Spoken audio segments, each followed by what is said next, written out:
The darkness above Earth fractured into a lattice of crimson light as the sky bore open, not with fire but with geometry. Hundreds of kilometers overhead, space itself seemed to fold smoothly, deliberately, before disgorging a fleet like none seen by human eyes. No warning, no chance for diplomacy. The stars blinked and the Titans arrived. They called themselves the Zarkharii Dominion, though the name was more an approximation than a translation. Their emissary ship, massive as a continent and shaped like a cruciform cathedral of obsidian alloy, drifted into high Earth orbit. Atmospheric ionization burned red across the thermosphere in a permanent aurora that never faded. On every channel across every screen came the same message. It did not beg for compliance, it did not threaten, it only declared. Submission is natural, resistance is obsolete. You will lower your weapons and surrender your cores of knowledge. You are primitive, yet we will preserve your form and record. There is no need for pain. Your system has been classified as non-sovereign and incompatible with Dominion law. This is not conquest, it is compression. You will adapt to stillness, you will become quiet. The military response was fast, predictable, and useless. Earth's orbital defenses, a scattered network of kinetic interceptors, nuclear-tipped anti-ship platforms, and modular swarm drones unleashed in coordinated waves, but the Zarkharii did not intercept. They bent. Each projectile curved impossibly, their paths warped mid-flight, looping harmlessly into solar orbit or turned back toward the surface to burn up in atmospheric entry. It took 6 hours for Earth to realize the war had ended before it began. Governments fell into disarray. The United Systems coalition collapsed into private factions, space agencies went dark, and the Lunar Treaty shattered as panicked nations tried to evacuate whatever they could off-world. Humanity's outer colonies, Europa, Mars, Ceres, were stripped of command authority by Zarkharii proximity fleets. No casualties were recorded. The Titans did not kill, they silenced. They intercepted signals, bent trajectories, broke cause and effect. Where human defiance was launched, it simply missed. And yet on the dusk edge of the fractured Pacific Rim, in a crumbling research installation half buried beneath the glass plains of post-quake Hokkaido, a different kind of silence held its own. The Nagamine Institute for Spatial Physics had long since lost its funding, its satellites repurposed by foreign contractors, its data requisitioned and abandoned by larger defense conglomerates. But it still had one mind that refused to quiet. His name was Kaido Ren, blind since birth, engineer by obsession, mathematician by rebellion. He spoke to machines not through screens or sight, but by tactile arrays, sound maps, and something deeper, a spatial intuition refined over decades in darkness. Others saw space as a void, Ren felt it as shape and rhythm. When the Zarkharii arrived, Ren didn't look up, he listened. Every bend in trajectory, every distortion of orbital resonance, every failed missile arc was an auditory pattern to him, notes in a song not yet understood.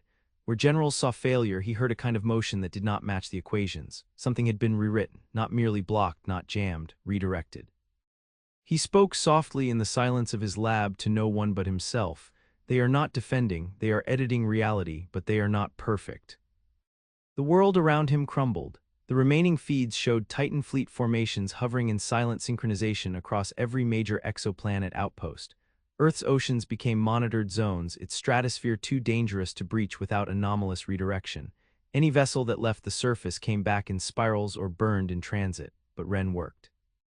His workbench was primitive, scraps of copper lattice, old ceramic processors, quantum dustboards scavenged from abandoned academic labs. He needed no high-speed visuals. He had equations and rhythm, patterns of failure that no longer conformed to Newtonian or even post-Einsteinian physics. He called it the inverted tensor flow. Every intercepted missile told him more. In a week he mapped what he called directional compression fields. Not with satellites, but with data from failed orbital weapons and ships. Every arc that bent, every object that missed its target, each was a probe. The Titans had blanketed the solar system with gravitational refraction nodes that subtly bent the paths of high-velocity objects, not shields, influencers. The Zarkharii didn't block projectiles, they made them miss flawlessly. But perfection was a lie. Ren found 2 anomalies, minute submillimeter inconsistencies in the arc paths of redirected fusion payloads launched from the Sahara array. At first, the discrepancy seemed random, a noise artifact, but overlaid across weeks, a pattern emerged, a consistent deviation in one direction in one orbital corridor at a set interval, one point in space where the Titan's field wasn't quite right. It was a corridor, a blind spot, not even they had full coverage, that was all he needed. He built the prototype by hand, it wasn't a weapon. Not yet, it was a trajectory engine, not to launch missiles but to counter-right paths, a device that didn't just fire projectiles but designed their futures before they moved. The math was perilous. It involved predictive curvature, non-Euclidean probability routing, and a brutal rejection of Newton's third law. What he forged was sacrilege to classical physics. He named it Yamari, a word from Old Japanese half forgotten, meaning sick twist or distorted fate. The device wasn't launched from a military base. It was built in the basement of a forgotten lab, aligned manually by Ren's fingers along tactile grooves and vibration cues. No one believed him, no military listened, but someone watched. A whisper network born from refugee scientists and rogue AI analysts orbiting the Martian exosphere intercepted his encrypted math. They didn't understand the theory, but they saw the pattern. Ren's blind spot corridor matched a breach in Titan data coverage noticed by an outlaw fleet, the Hydery, who had tried to slip past the Zarkharii blockade with stealth fusion drives and failed. But one ship had almost made it. Almost. The curve didn't fully close. That was the moment, that was the proof.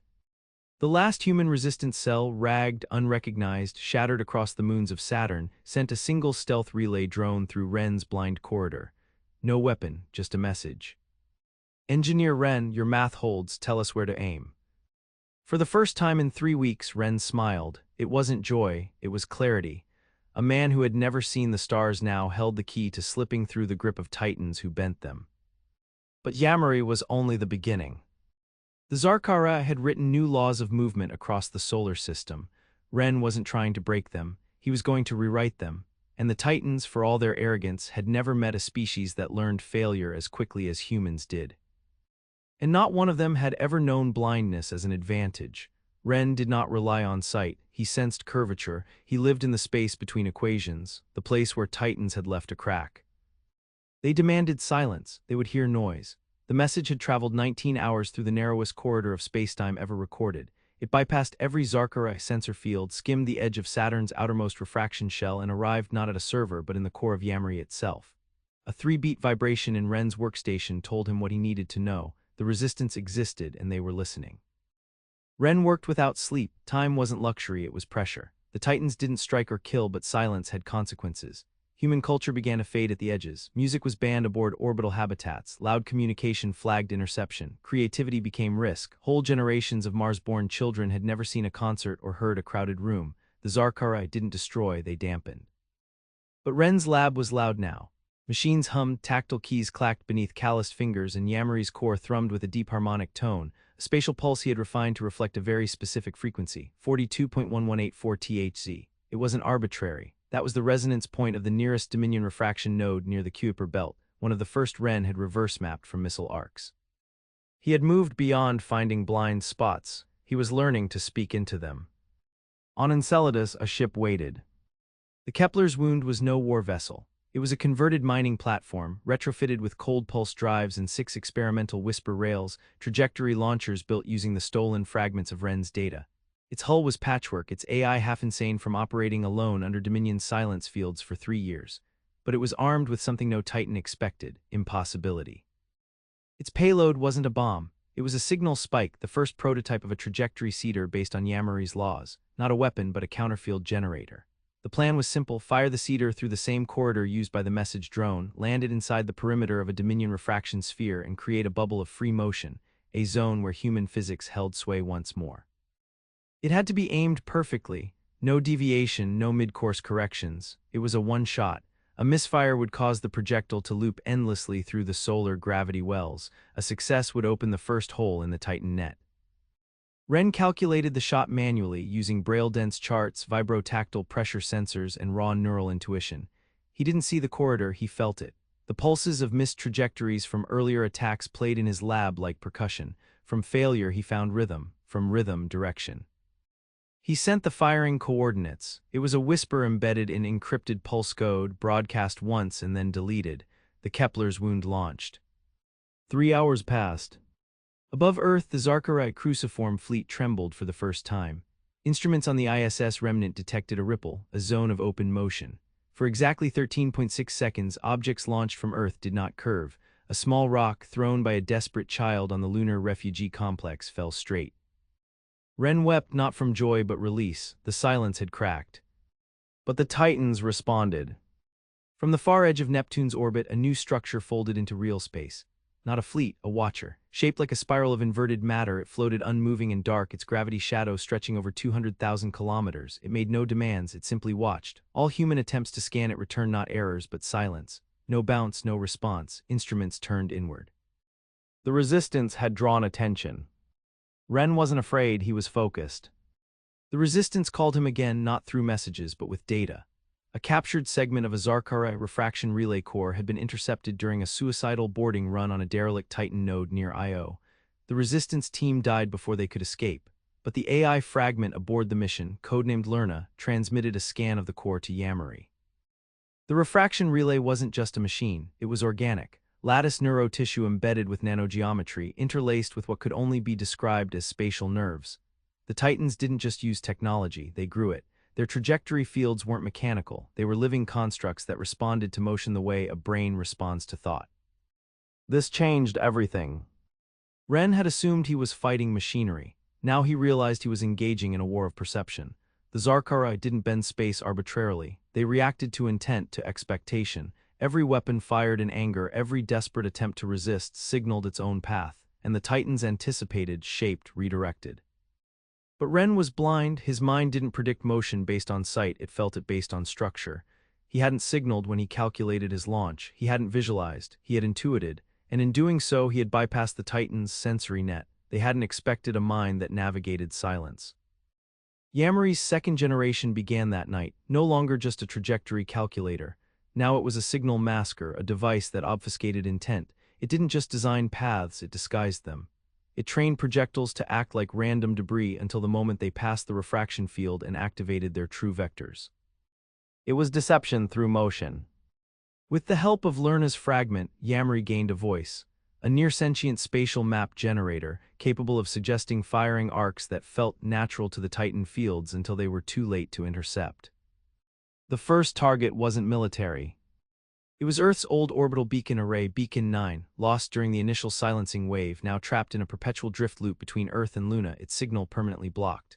Ren aimed a masking drone toward it. The drone didn't fire, it simply drifted, mimicking the debris field around it, unremarkable, until it passed through the edge of the new blind zone and executed a magnetic spike. For the first time in months, Beacon 9 lit up. The signal was low, almost indistinct but unmistakable, a musical tone, F-sharp, long-held, rising slowly. It was the anthem of the old Earth Accord. The Zarkharii responded with silence. No retaliation, no comment, just watching. The resistance took it as permission. Across the system, sleeper cells activated, not to attack but to move. Silent ships began repositioning under Yamari-guided vectors, drones deployed with false intent signatures, decoys misled the Watcher construct. What had once been a battlefield of brute force was now a game of misdirection. And the Titans, for all their power, were not equipped for human dishonesty. Ren's mind expanded as he refined the code. He began to perceive motion not just as direction but narrative. Every path was a story, every launch had a motive, and if motive could be hidden, the Titans would be blind. The third Yamari prototype wasn't built on Earth. It was constructed aboard the hidden Venusian drift lab Asphodel, in orbit since before the first contact. Its purpose, to test simultaneous multivector deception, firing 2 decoy projectiles while the true payload passed undetected between them. It worked. But with each success, the Titans evolved, the Watcher split. 2 new structures appeared, one above Mars, the other near Ganymede. Where they passed, time variance increased, not just trajectory distortion, now temporal influence. They began to reshape time fields, forcing human launches to experience false future predictions, creating layers of doubt in predictive AI. Yamari adapted again. Ren began integrating uncertainty into the algorithm. He called it the deliberate chaos layer, a system that introduced randomization into motion predictions, stripping precision to gain invisibility. Like throwing a stone while pretending to trip, like blinking out of rhythm. It was beautiful. He couldn't see it, but he could feel it. Humanity wasn't winning yet, but they were moving. The Titans had demanded stillness. Ren had given them noise, then rhythm, and now dissonance.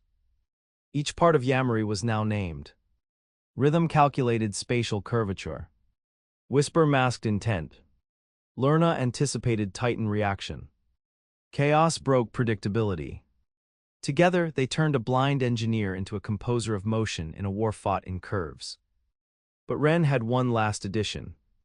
He called it Pulse, a module not yet activated because it required real-time feedback from within a Titan node. It would be dangerous, possibly fatal. It required someone to enter a refraction core and survive long enough to transmit its resonance signature back to Yamari. The Resistance was preparing a mission. And Earth, for the first time in a generation, saw its moon without a crimson sky. It began with a scream that wasn't sound. Over Europa's cracked and frozen horizon, the sky fractured, not visually, not even physically, but causally. Sensors across the Resistance fleet staggered with nonlinear telemetry. What had been a stable region of temporal flow snapped into recursive flux. Two ships, the Irenaeus and the Chapel Markov, vanished from chronal tracking, not destroyed, unoccurred. The Zarkharii had escalated. The Watchers, once content to observe and distort trajectory, had evolved into agents of paradox. They deployed Veltor as anchors, objects that destabilized probability by forcing nearby events to exist in multiple contradictory states. Where humans moved, the anchors made them move twice in opposition. Where Yamari guided, they tried to unright. Wren's lab shook not from impact but from contradiction. Instruments that had recorded 2 test launches now reported 1, and the one that remained had never existed. Time itself was being rewritten, but Wren remained calm. He had expected this. Blindness had taught him one thing above all: certainty is an illusion. Every movement he made was based on incomplete feedback. Every decision an act of faith. Where others faltered in paradox, he thrived. It was his element. Yamari's 5th subsystem came online, Veil. Veil didn't resist the anchors, it embraced them. Using Lerna's evolved predictive matrix and chaos stochastic generator, it created redundancy paths in motion, branches of potential action calculated simultaneously, layered into the same launch. Where the anchors split certainty, Yamari hid its payloads within the contradictions. The first true field test was suicide, and it was volunteered. The pilot was Ian Kalu, former mercenary from the Proxima Reclamation Fleet, and the only human to survive a brush with an anchor field during a salvage run. He had emerged bleeding from his ears, his sense of time permanently fractured, and his perception of causality nonlinear. He was, as he said in his application to Wren, already halfway beyond logic. His ship, the Vandal's Grace, was built from retrofitted asteroid hull, lined with resonance-dampening foam and guided not by autopilot but by Yamari's new harmonizer node. Ian called it the voice. It didn't give directions, it hummed, a deep harmonic that bent in pitch and texture. Ian navigated by feel. The mission: infiltrate a Dominion refraction core, extract a resonance map of its primary field geometry, and transmit it via quantum entanglement to Yamari's pulse module. Duration: unknown. Survival odds: 4.2%. Ian didn't care, he had already lived through time breaking once. Doing it again for a cause made it mean something. He launched under cover of triple veil trajectories, 3 falsified paths overlapping in contradicting thrust vectors. Dominion sensors locked onto all 3, only the 4th, the non-existent vector, made contact. He entered the node. To outside observers, Ian vanished, but within Yamari's lab, Pulse screamed, not in pain, in data. Wren's fingertips danced across the harmonic console, interpreting vibration, frequency, and pause. Ian was transmitting directly through the contradiction field, using pulses of quantum noise modulated by thought. The refraction core wasn't a machine, it was a mind, vast, slow, and blind in its own way. Ian described it not in words but in sensations. It's dreaming movement, it thinks we're mistakes in its sleep. Pulse absorbed everything: frequency maps, spatial gradients, subharmonic conflict patterns. For the first time, Wren could see how the Titans thought. And he realized something else. They were ancient, not just old, decayed. The Zarkharii weren't an empire expanding into the stars. They were retreating into control. Every refraction field, every anchor, every watcher, these were not tools of expansion. They were barriers. The Titans weren't conquering, they were fortifying. They feared something. And humanity's unpredictability was triggering a defense mechanism they hadn't used in eons. Ian's signal broke, Pulse snapped into silence. The Vandal's Grace did not return. But Wren had enough. Pulse finalized its compilation and did what no Titan mechanism had ever anticipated: it generated a counterfield. Not merely a void where motion was free, but an inversion where human decisions warped the Dominion's predictive lattice. The Resistance launched Project Spindle. It began in Earth's shadow. A disguised cargo barge, Lucretia's Cry, mounted with the first functional inversion array, passed silently beneath the orbital Titans. As it crossed a resonance node, its field unfolded not outward but inward, collapsing the predictive web into itself. For 7 seconds, the local watcher became blind, not stunned, not damaged, confused. And in that moment, a swarm of microsat interceptors launched from Earth's surface. Each one a decoy, each one broadcasting random, contradictory trajectories, 1,000 false futures. and one true path hidden in dissonance. The first payload detonated not with force but clarity. A mimetic pulse burst across the sky, a coded song built from Pulse's map, a sound the Dominion fields had never processed before. Not a threat, a question, a direct contradiction. What happens when the blind begin to see? The Watcher faltered. For the first time its geometry twitched. A fracture appeared in its base structure, no explosion, no collapse, just doubt, self-skepticism in a being made of certainty. And from that breach came light, not fire but raw, unmodulated spatial potential. Yamari's final phase had begun. Human ships moved again, not many, not freely, but enough to test, enough to feel. The Resistance began calling the refraction bubbles by a new name, silences, and their breach zones, voices. Humanity, once muted, had found its tone, and Kaito Ren, the blind engineer, now composed symphonies of motion from a lab whose blueprints didn't match any Earth standard. Yamari had grown too large, too strange. It was no longer a device. It was an environment, a spatial ecosystem. Within it, Ren existed as something beyond engineer, a conductor of defiance. Still, they had not won. The Zarkharii shifted again. Their central fleet began to descend. No longer orbiting, now they approached atmosphere. The time of watching was over. They would speak, and what they said would either unmake human will or be the last failure before collapse. Ren stood in the heart of Yamari's hum, hands hovering over the harmonic field. No eyes, no fear. Only readiness. They came down like planets wrapped in code. The central Zarkharii ship, more cathedral than craft, its structure spanning 80 kilometers in diameter, descended through the upper thermosphere, carving a halo of altered physics around it. The sky didn't burn, it warped. Clouds inverted, auroras spiraled downward, and the air felt denser, heavier with every passing minute. But no kinetic force followed, no weapons fired. The Titans did not bombard, they declared. Above the Pacific, they projected their will. A global resonance tone emanated from the fleet, not in sound but in pressure, compressing every open electromagnetic band into a single carrier pulse. Across every screen, every implant, every signal path came the voice of the Dominion.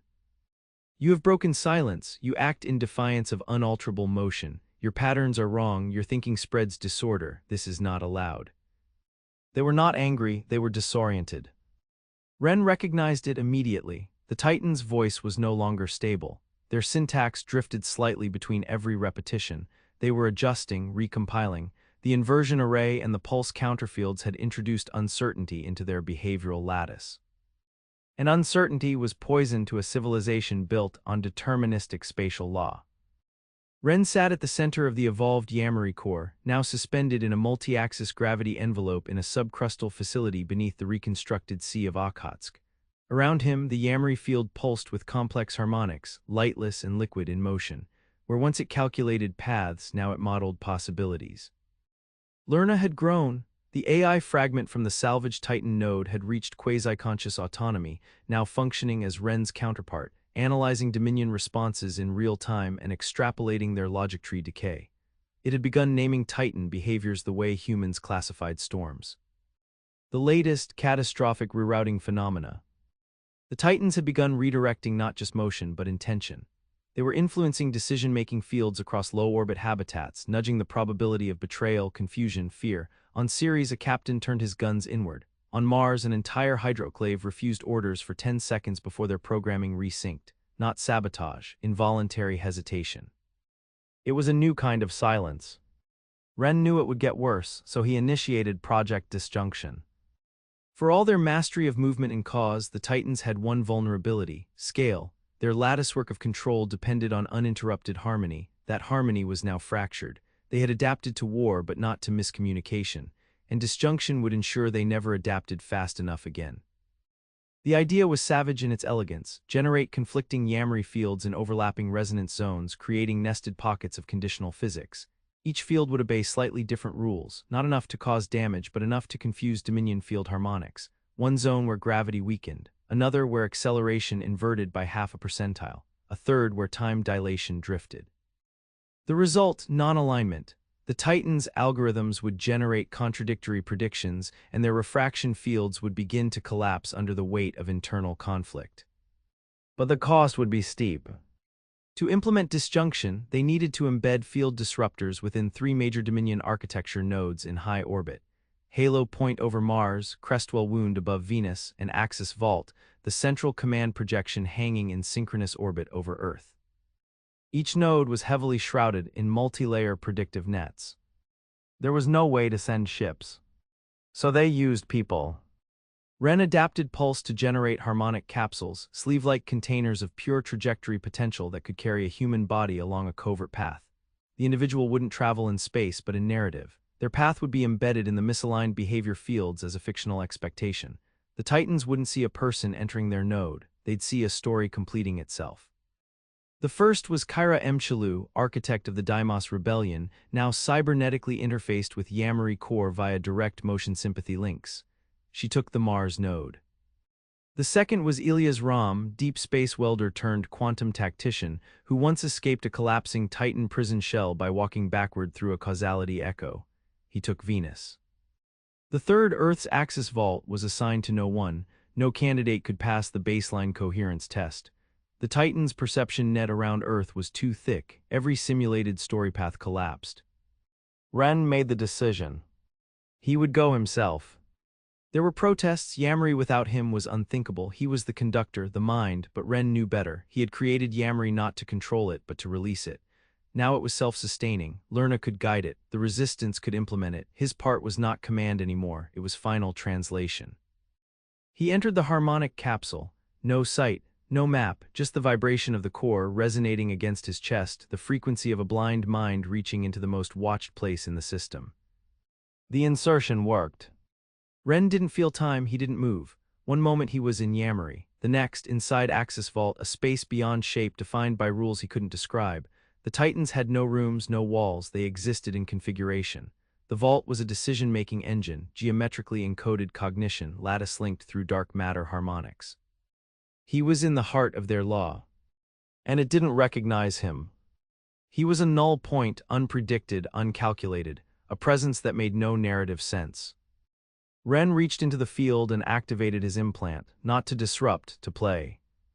The harmonic sequence began F-sharp, then D, then a climbing inversion of a minor refracted into pulse code.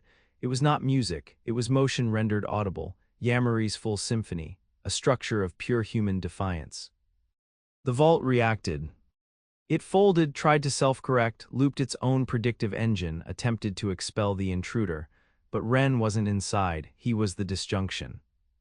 He extended the sequence, the vault shuddered. And then collapse.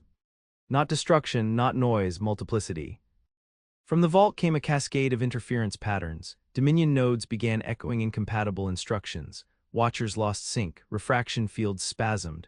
On Europa, a Titan sphere blinked and reappeared 2 kilometers west of its position. On Titan, a gravity well in the wrong place crushed an entire Dominion relay core. Everywhere the silence had ruled, now came contradiction. Human ships launched, not in desperation but in formation. The Kepler's Wound II returned with a fleet of cloaked siblings, each following a Yamari vector calculated from the new disjunction fields.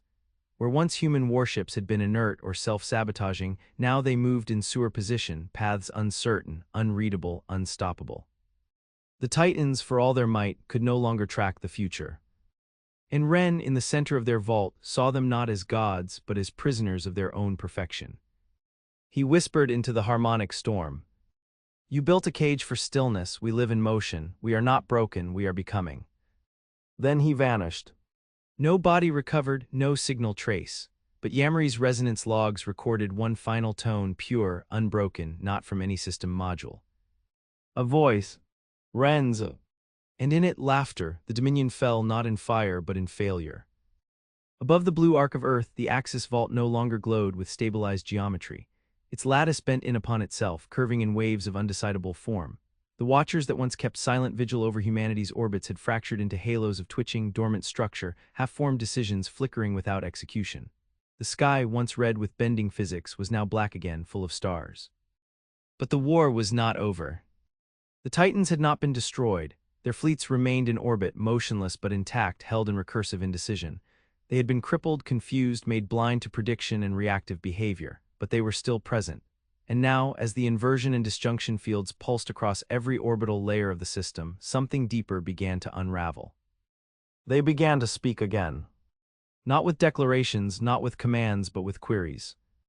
The first broadcast came from the remains of the Axis Vault, a weak pulse, non-coercive, barely above background radiation, not in any language but in motion.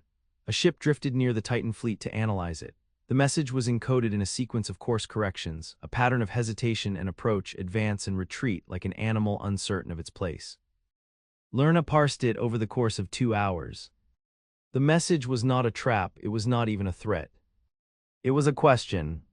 Where does your uncertainty come from? The Titans were trying to understand. They had never encountered a species whose power stemmed not from precision but ambiguity. Human progress had come through paradox, learning by failing, advancing by breaking rules, discovering new paths through unintended consequences. Ren had given them a gift not of weapons but of concept, and now the Zarkharii stood paralyzed before it. Lerna opened a relay, all resistance fleets fell silent. No weapons, no launches, just a signal returned. From being incomplete, from never knowing enough, from the freedom to change. The silence that followed was deep, not the enforced quiet of refraction but a genuine pause. Then, across the system, the Zarkharii ships began to reconfigure. Structures folded inward, nodes turned soft, pulsing like breathing lungs. The massive cathedral ships that had once declared law became cocooned, their surfaces warping from obsidian black to shades of translucent silver. Their geometry no longer bent light in dominance. Now it shimmered like dew forming on ancient metal. Earth's skies cleared. The field webs collapsed. No ships fell, no beams lashed out. It was not surrender, it was release. Yamari recorded the first system-wide equilibrium state in over a year. Motion was free, uninfluenced. Space returned to its natural chaos, and the stars once again plotted their paths without edit.